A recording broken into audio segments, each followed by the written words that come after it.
welcome today, and I am so excited. I've got a guest that I've been dying to meet. I follow her on Instagram. I see her everywhere doing yoga poses at Bondi, and I'm finally going to get to ask her all those questions. We're joined by Pauline Nguyen, who is one of the co-owners of Red Lantern, which apparently is the most awarded Vietnamese restaurant in the world. She also is known as the spiritual entrepreneur, and I'm sure there's a whole host of other things she's going to tell us. So Pauline, welcome. Kathy, thank you for having me. It is my joy to be here. Hello to all the listeners. So your backstory is just fascinating. You left Vietnam, how old? You were a refugee, is that correct? Well, we are boat people. My father built a boat, and along with 3 other families, we escaped Vietnam just after the war. We spent 9 days out at sea. I was 3 at the time. My brother Lewis was 2. After spending time at sea, we ended up in Thailand, where we spent a very difficult year in a refugee camp there. And that is where my famous brother Luke was born. He was born in a lean-to tent in the refugee camp. Do you remember much of it, or were you too little to recall it? My most vivid memories begin when we came to Australia in 1978. I do have flashbacks which have been confirmed by my parents. In the refugee camp, my earliest flashbacks are of smells, of flavors, of certain colors. And what was it like growing up in Australia in 1978? Was it challenging being a refugee in Australia at that time? As far as the politics, I was too young to understand it all. Growing up in Australia was horrific, not because of the racism or anything that a lot of my fellow country people experience. It was because life at home was so violent. My father suffered terribly from post-traumatic stress after the war, and having such a respected position in society, as well as in the military, and then coming to a new country with nothing and having to start all over again with a wife who was very ill. My mother had tuberculosis. I came to Australia at 4. My brother Lewis was 3, as well as a newborn. And on top of that, the horrors that he experienced during the war, he suffered terribly from PTSD and really had nowhere to dump his anger but on my mother and on us kids. So growing up was there was a lot of fear, a lot of mental, physical, emotional, and spiritual abuse growing up. Oh, I'm so sorry you went through that. That would have been very difficult. Did your father ever get support or help, or probably wasn't even offered in those days? Well, no, they don't have the tools. They don't have the understanding. They don't have the. They didn't have the support. It was relatively new at the time. No one really understood what PTSD was. These days, there's a lot more support. So for you, getting out of that environment, I guess you wanted just to leave. Would that be correct? I just don't want to be around this. I ran away when I was 17. Did you? Did you go back ever, or you just ran away? I ran away. I was homeless for 3 months. What does it mean to be homeless? It means you have no home. Which is why I'm very passionate about assisting the homelessness of Australia at the moment, or assisting to help end it. I'm involved with a national campaign that Channel 9 is backing. That's happening soon. And I was determined to prove my father wrong. I studied very hard, elsewise we were beaten. And so I survived because I experienced the kindness of others and went to university. I got enough marks to do BA Com at UTS, and completed a university degree before heading to the workforce, or during. That's wonderful. So I guess the segue then would be to Red Lantern. Would that be correct? Because your brother had already gone off and done a trade, become a chef. How did the genesis of that all happen? Well, we started working full time I started working full time when I was 7. My father was quite the entrepreneur. I think most entrepreneurs, it's not an ideas problem; it's a focus problem. So, growing up, we worked in the family empire. There was we had a video library, we had a restaurant, a cafe, we had an ice cream parlor, Oh my and goodness. my father also operated a driving school on the side, and us kids provided the child labor. So there was a ferocious work ethic instilled into all of us. So food had always been in our blood. And when my brother Luke wanted to open a restaurant, which was always a lifelong dream for him, I had come back from 5 years living in Europe, and I was free and wanted to assist my brother as much as possible. And he wanted so much to bring traditional Vietnamese food, but matched with excellent service, beautiful wine, and taking it out of the understanding that all Vietnamese food should be cheap as chips, they say, or with formica tables and, kitsch decor, really giving it some integral backbone. And that's what we all wanted to achieve with Red Lantern. It's 20 years now, and it's still around. And that's the thing that's so fascinating, because restaurants seem to have a season, don't they? They come and go, but you've been there for 20 years. That says something about probably reinvention and keeping up with the times. We must stay current. We must stay current. We've always marched to the beat of our own drum, Kathy. In the 20 years, we've seen so many restaurants come and go. And we are still around in what is a very challenging, fickle, and competitive industry. The reality is we have fallen to our knees many, many times. And I've told you a little bit about my background and my upbringing, and I see that as my training. And so when the times get tough, when the shit hits the fan, when we've experienced so many economic downturns, the question is, what has our life already demonstrated? What has our life already demonstrated? It has demonstrated time and time again that we get back up, we reinvent, we pivot. What does it mean to pivot? To pivot means a redirection of energy. And so do we spend this energy now playing victim, or do we spend this energy now as the beneficiaries? What has our life already demonstrated? What are the benefits from this? And so we transmute and we redirect our energy. And this is one of our greatest values, is to consistently remain interesting. You can't be an interesting person unless you consistently do interesting things with interesting stories to tell, so that the media, the public, and our customers always had something to look forward to and pay attention to. And so over the 20 years, while Red Lantern still stands solid, I've been able to do the things that make my heart sing, as has Luke and as has Mark. So I've just got to get across the bridge. You had such a really violent or horrible upbringing because of your father's suffering, and a very driven work ethic. So how have you got to a place where you're not the victim and you are in control of your own destiny? Did something happen when you were overseas, or what was it that made you say, okay, I can look at life like this, or I can take control of my own reality?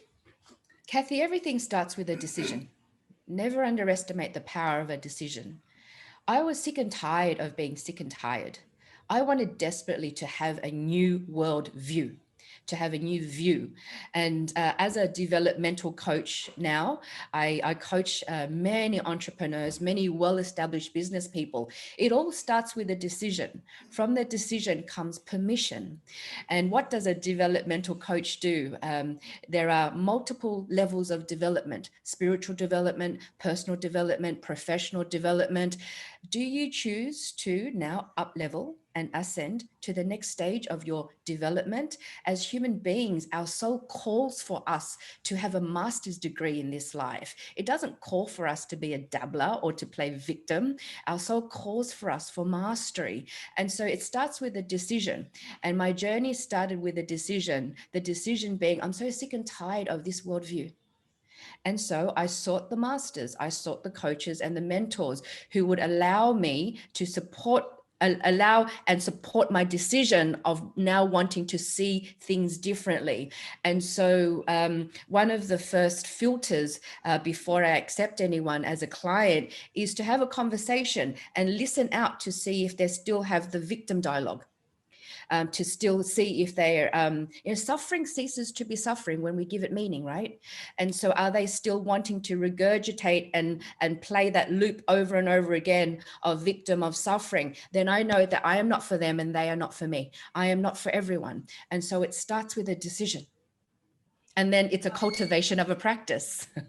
Absolutely. So it becomes a practice, a habit, daily interventions. So from Red Lantern, how have you broadened out to do other things? Because you're known as the spiritual entrepreneur. How did that happen? Well, we all started working at Red Lantern already with a ferocious work ethic. And we were winning all these awards and still working our asses off. We were working 80, 90, 100-hour weeks.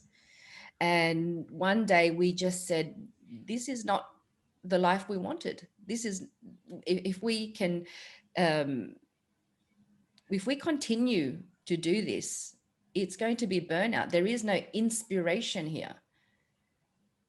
It was history repeating itself, working just as hard as my parents worked all those years ago. And so we made a very firm decision to do things differently. And so to answer your question, Kathy, about the linear trajectory, I guess, of this was us deciding that we weren't going to stop working hard, but we were going to work hard and work smart, but be inspired. We want to be inspired. That's what spirituality means for me. It has nothing to do with religion. I believe that it is religion that needs spirituality. I don't think spirituality needs religion at all. Sure, there are spiritual practices amongst the two, but it's to live your life in a state of being in spirit and inspired, so that we can do our best work, so that we can show up again and again as the next best versions of ourselves. And one thing I never do is to shove anything down anyone's throat who's not ready. If you are absolutely happy with your worldview, if you are absolutely happy playing victim and having the verbiage of suffering, who am I to wake you from your slumber? Who am I to wake you from your slumber? Go ahead, have sweet dreams. But if you are tired of being sick and tired, there are other ways of being. We are human beings. We are human becoming. We are not human doing, nor are we human done. And that's what this is my lot. I said, okay, you have sweet dreams, And so we started to do things very differently. And Luke was always inspired by the thought of traveling the world and bringing to the world the Vietnamese culture. Yep, he nailed that. Right? Mark had the inspiration, and it's something that Red Lantern is so passionate about. It's the idea that everything needs to be sustainable now, not only the sustainability of our food and where it comes from and what we're doing with it, but also the sustainability of relationships, the relationship not only with our team members, but with our suppliers and with our guests and with our clients. And for myself, I started to get approached by a lot of entrepreneurs and business people who wanted some advice, who wanted some coaching. I've always been in that space. And it was that, Pauline, there must be a different way. The way of old, where entrepreneurship and business is a pissing contest, doesn't work anymore. There's a new way of being, a new way of doing, and new reasons for doing things differently. And this is very much what the second book, The Way of the Spiritual Entrepreneur, The 7 Secrets to Becoming Fearless, Stress-Free, and Unshakable in Business and in Life. It won Best Entrepreneurship and Small Business Book Award last year. In 2007, I wrote a book called Secrets of the Red Lantern. I won Debut Writer of the Year for that. It did very, very well. And it was from the plethora of emails and letters and responses from people all around the world that really opened my eyes to what people were hungry for. And so that really opened more conversations for me to assist more people. And I now I always have a giggle when I say international speaker, because there ain't no international travel going on at the moment. I do a lot of keynotes online, and I, there's so as many, we all do, advantages with COVID. Now I can reach more people, and coach more people, and teach more people.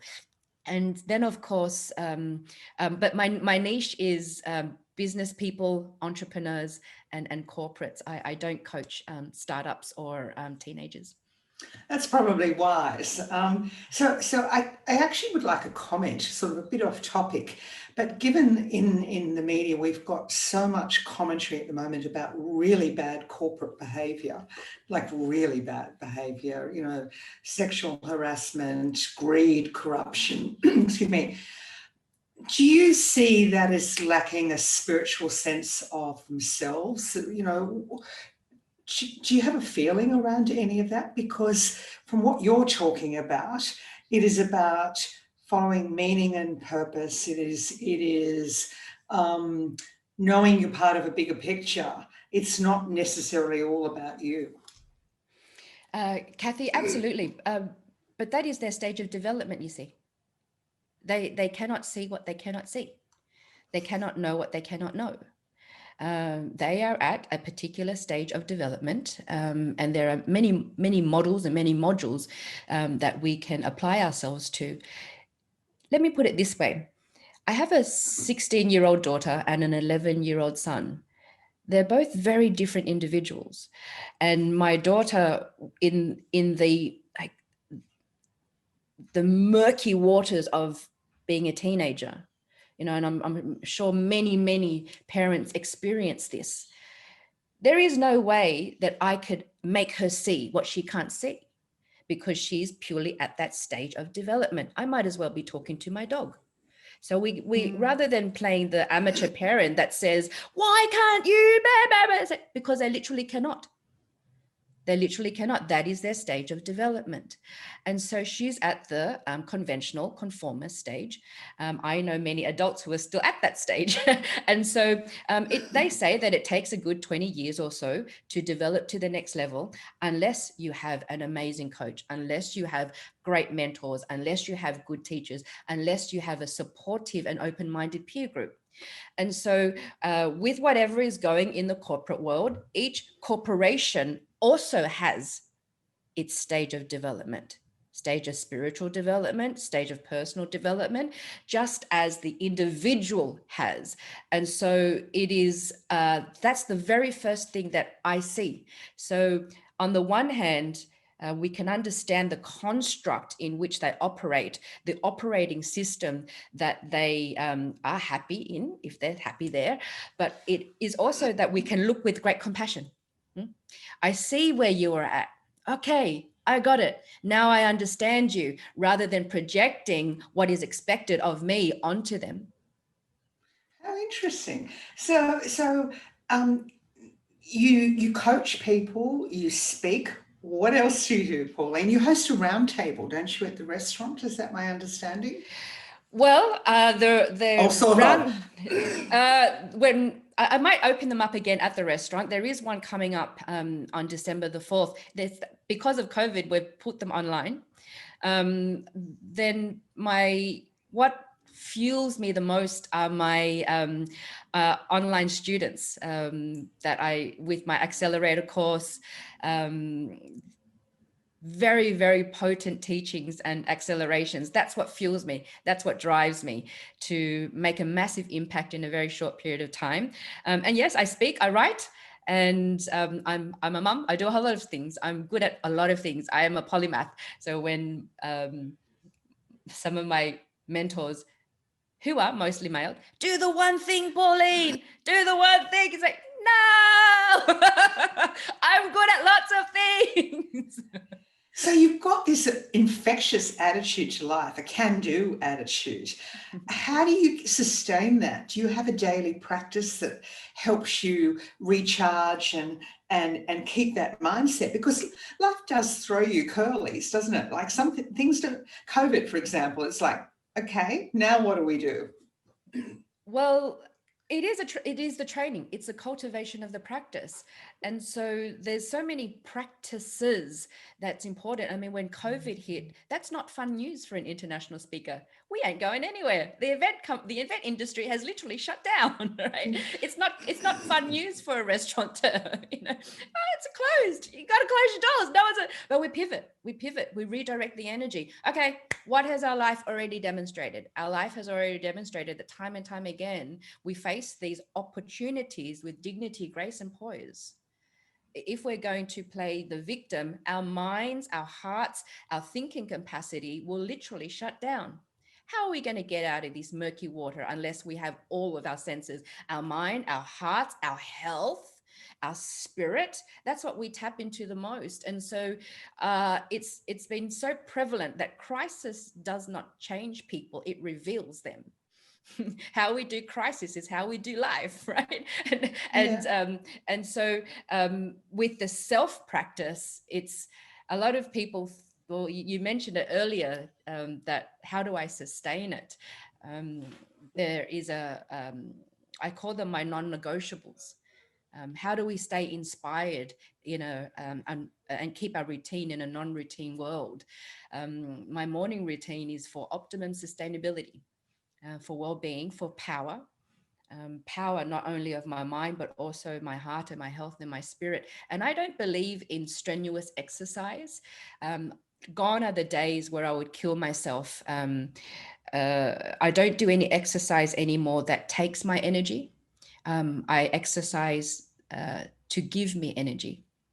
And so in a very rapidly changing world where there is so much uncertainty, the one thing that we have certainty over is ourselves. This is what spirituality is all about. This is what self-mastery is all about. One of my daily non-negotiables is a concept that I call nature's medicine. It's part of shamanism to access nature's medicine on a daily basis. Nature holds so much wisdom out there and so much power out there for us.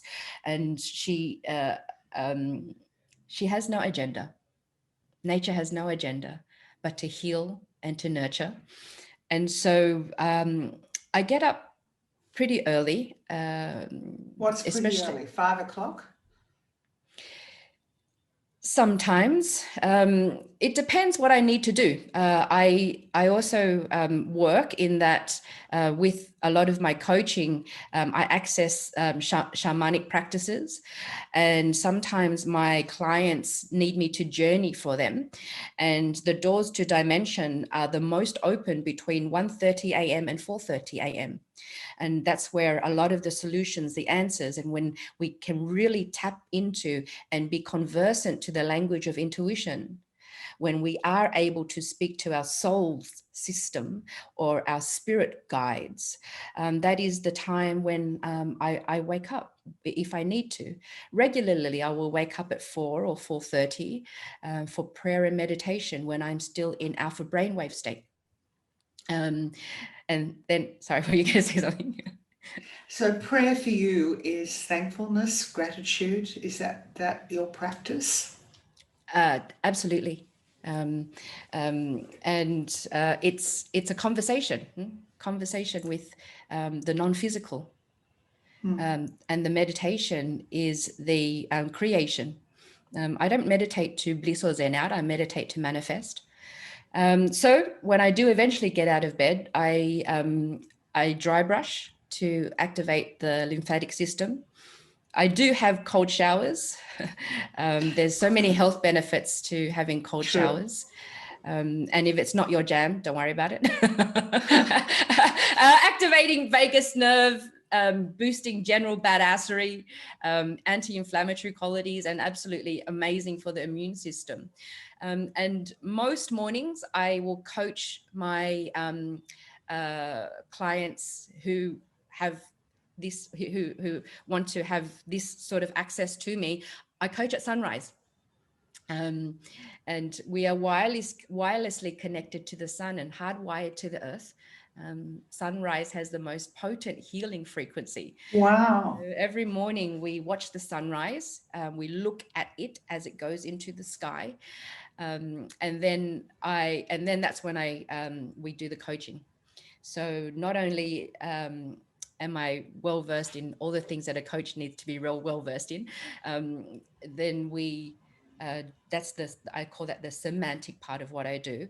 And then we do the somatic of the body. What movement do you need to release particular strengths and energies? What breath work will you access to recreate your electromagnetic signature so that you can magnetize the players and magnetize the opportunities in this world? And then we do the soulmatic work, the shamanic work. And so I combine the semantic, the somatic, and the soulmatic, which is plays a big part in what I do. And then to finish off that session, we are either barefoot in the water, in the sand, or on the grass, grounding ourselves to the earth, as our body's positive ions get discharged into the ground and drawing up the free electrons from the earth. And then we jump in the ocean. Wow. Nature's greatest Faraday cage. And so by this time, my clients are not only charged with the potent morning sun, they have had the coaching session for the issues that they need to share with me. And then we seal it with the shamanic work. And then now they are buzzing from nature's medicine to do what needs to be done. And they turn up every day? Most days. I have Wow. online clients, of course, because they can't all make it to Sydney, but the high paying clients, they have access to me in that regard. Because I was trying to get my head around how do you actually take this online, because it sounds so experiential that you've really got to be with you at sunrise. How could you get that into a course? I don't know. If you read the testimonials on my website, it is experiential. online. So what do you do for downtime? You know, like how do you chill? Like, do you have doona days? I don't sleep very much. I don't need to. I think the sleep industry has a lot to answer for, as well as the happiness industry. I don't sleep much, but in the they say, why is it that all you mystics don't sleep much? It's because we power rest. Rest is a weapon. Rest is a weapon. Many people are still of the paradigm that if they rest during the day, they're riddled with guilt. It's like, wait a minute, the more you rest, the more productive you will be, the more you will be more pleasurable to be with, the more fun and playful you will be. So I have power rests. I go into deep yoga nidra and deep meditation in the middle of the day. So that is so much powerful than many hours of sleep. Of course, we need sleep, but I personally don't need a lot of sleep. But it's like every 8 or 9 day cycle, I will laze in bed.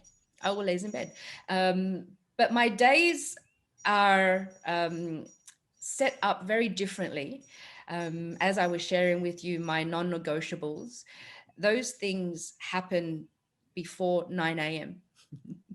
Right. So, Okay. and then I come back and I start my day. Then you go back and be a mum. My children my children don't need me. They're highly self-sufficient, and I go back and I start creating. So, I mean, what an extraordinary story. How much today does your cultural heritage play in your life? I mean, clearly the restaurant's got a Vietnamese theme, but I mean, do you draw strongly on that heritage or not really? Not really. Mm, mm. Interesting answer, because the journey was really the journey of who is Pauline rather than what is my wider world. It's who am I? It's important. If we are to change the wider world, we can't be shoving things down people's throats or making them do things that is beyond their level of development. But we can do our best to upgrade, up level, and change ourselves so that when they are ready, they will say, please, can I have some of that? Yeah. Please, can I So have some of that? what's next for Pauline? Oh, there's so many things. Kathy, my dog needs to be let out. Can I just go off camera for 1 minute to let him out? Yeah, I'll just pause this. So what's next for Pauline? That's the question that keeps coming up for me. You're doing so much already. Where are you going to? I want to assist more people with my online courses. I'm going to create more product in that respect. The results are so impactful and life-changing. In the immediate, I'm working on a national campaign to help end homelessness in Australia. We're at the reach out stage for investors, for celebrities, as well as creating a real ground level grassroots support from the community. It's a very exciting project that Channel 9 is backing. So that's what I'm focusing on in the immediate, and another book as well. Want to give us a hint what it's about? Something very, very different.